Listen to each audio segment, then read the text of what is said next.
fire commissioner has told the city council that he has a list of 20 fire companies that are slated to close and won't share it with the city council or with the public. Why?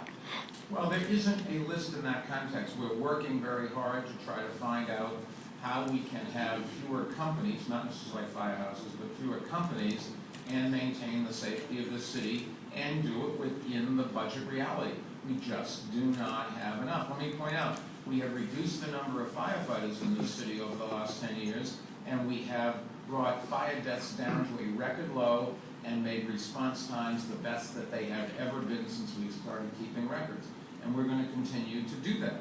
The reality is we have to find ways to do it with less. And so as part of the budget negotiations, I want us to be prepared to know, based on what we can afford and what we can't afford, what the impact is. And at different levels of reductions, you have to pick different places because you have to cover the whole city. So it's not a question of just saying no. In the context that the city council asked, there isn't a list. You can't just take it out of context. I can provide, and we'd be happy to provide the city council a list of all firehouses. But short of that, there is no way to intelligently answer that question. Are you saying that the fire commissioner is mistaken, that there isn't a specific list of 20 fire companies? We've got lots of lists that we've worked on of at different levels of funding, what we can afford and what we can't afford, and how we keep the city safe. And we, every day, our tax revenues can go up or down, our expenses can go up or down, we can get a judgment against us in a court. That has an impact on how many firehouses we can afford, how many teachers, how many cops, how many everything else. So it's not just a list that says, if we close 20, it's going to be this. It's a question of if you close 30 or 10 or none, or, you know, you can't close them all, but if you got down to one firehouse, what would you do? Which one? I can't answer. There's no rational answer to that kind of question. But we are trying to find ways to make sure the city stays safe. The council said they can't vote on a budget until they know which Well, firehouse. it's a long ways from having to vote on a budget, so I don't know why you even say that. That's, you know, just with this. Yes, Mr. Mayor, you have made your tenure to be the educational mayor. However, the people in New York City felt that you have failed in the education scene, especially when you appoint a person who didn't know anything about education, like Kathy Black. What you respond to the public? I don't have to have a response. I don't run the polls. I can just tell you when people vote with their feet, they're coming to this city.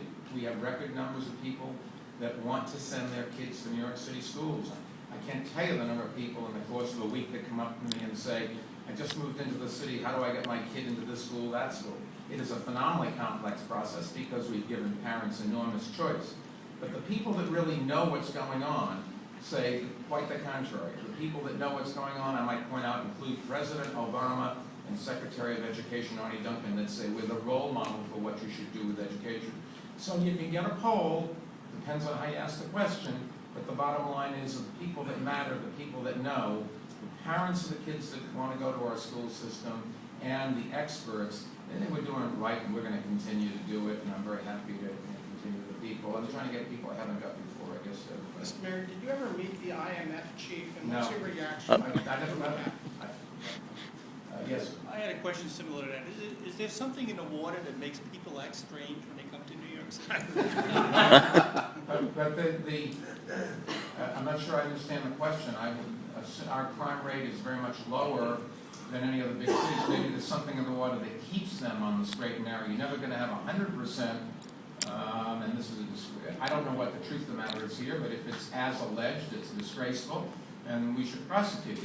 But I don't know why your question assumes that we have worst case. I think all the statistics show that we have people here who behave a lot better than they do on average. You know, we still have to get back to the subway question. 5.5 million people a day go into the subway, and you know, if you have an average of less than a murder a year, where else could you put 5.5 million people together every day and you have virtually no crime? There's half a dozen crimes every day. Yes, sir. What is more? With the Mr. Mayor, with the Board of Regents expected to vote for tougher teacher evaluations, I'm wondering two things. One, do you think the state legislature has any incentive now to end LIFO? And two, do you think you still have to make some layoffs here in the city? Well, you know, you cannot afford to continue to do what we're doing. And in the current budget, it calls for downsizing through attrition and layoffs. And unless we can find alternative